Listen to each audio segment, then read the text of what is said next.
देखिए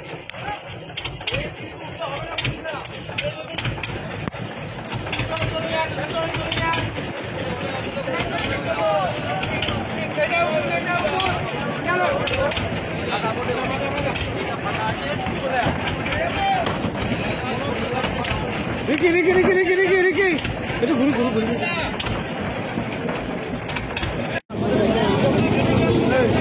तो वो नहीं लेंगे ना फिर भाई।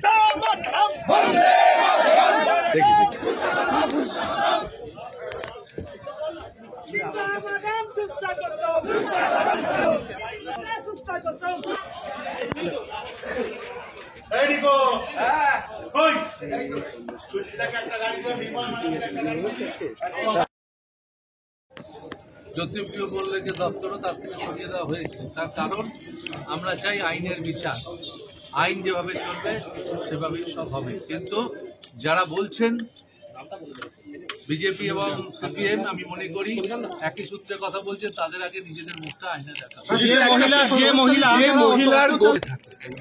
আমাদের সরকারের বক্তব্য হচ্ছে যদি কেউ অত্যাচার করে থাকে কেউ কাউকে, আইনের মাফিক সেটা সাজা পাবে।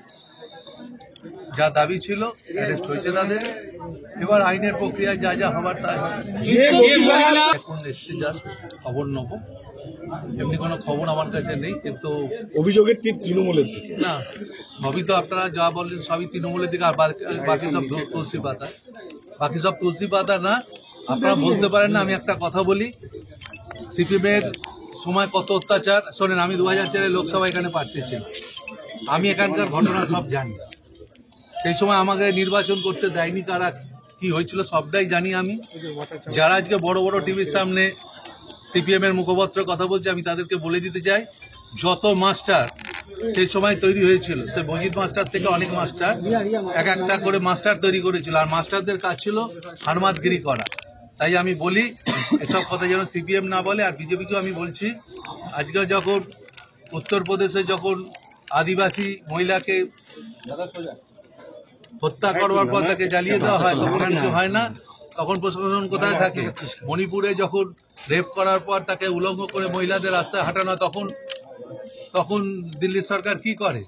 শুধু বাংলার দোষ দেখছে। এসব কিছু হবে না। আমরা বলতে চাই একটাই পরিষ্কার কথা, যদি কেউ অন্যায় করে থাকে, যদি প্রমাণ হয় তার উপযুক্ত শাস্তি সেটা দেওয়া হবে। কাউকে মুখ বন্ধ আপনারা তো পরে জানতে পারবেন আমরা কি বলেছি। আপনাদের কাছে ক্যামেরা আছে, আপনারা তো সব জানেন। আমরা কি মানুষকে মুখ বন্ধ করবো না, খারাপ কথা বলবো সেটা তো আপনারা জানতে পারবেন। কোনো মানুষের মুখ বন্ধ করবার আমাদের দরকার নেই। যদি কেউ অন্যায় করে থাকে, তাদের সম্বন্ধে অভিযোগ ছিল, তারা অ্যারেস্টেড হয়েছে।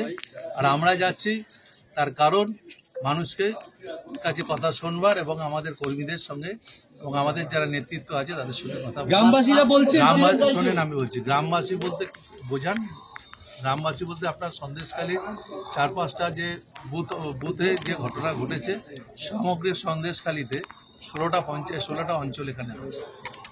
আপনার বিক্ষিপ্তভাবে দুটো একটা জায়গায় ঘটনাটা হয়েছে, সেটা দেখা হবে। যদি ভুল হয়ে থাকে সেটাকে রেকটিফাই করা হবে। আমরা 144-এ যেখানে আছে সেখানে যাচ্ছি না, আপনারাও খোঁজ নেবেন।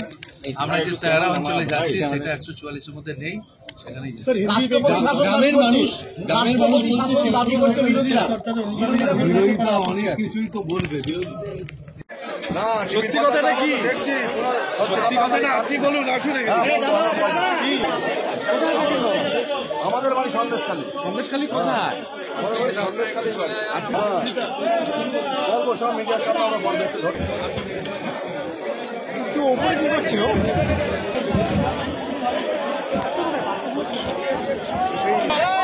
শুধুমাত্র সন্দেশখালীর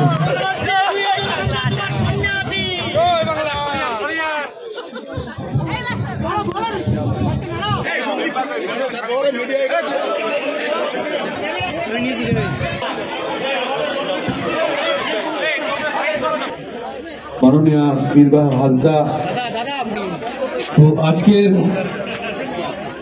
এটা কোনো জনসভা নয়, এটা আমরা একটা বিশেষ সঙ্গে আমরা ডাইরেক্ট ইন্টারাকশন করব, তাদের সঙ্গে কথোপকথন করব, পরবর্তী পদক্ষেপ আমরা গ্রহণ করব।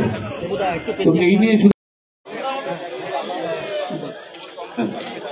এবং আমাদের একটু আজকের মূলত সন্দেশখালীর মানুষ এবং সন্দেশখালী কি সত্য ঘটনা সেটা আগামী ৩রা মার্চ করে সাধারণ মানুষকে বোঝাবো, একদিকে গণমাধ্যমের বিরুদ্ধে এবং ষড়যন্ত্রে, রাজনৈতিক ষড়যন্ত্রের প্রকাশ আমরা মানুষকে জানাবো। আজকের ওনারাও তো অনেক কষ্ট করে কাজ করেন, তাহলে আমাদের কাজ হচ্ছে কাছে যে আমরা ঠিক এটা অন্তত প্লিজ আমাদের করতে দিন, প্লিজ। আপনারা এখানে থাকলে তো আমরা করতেই পারবো।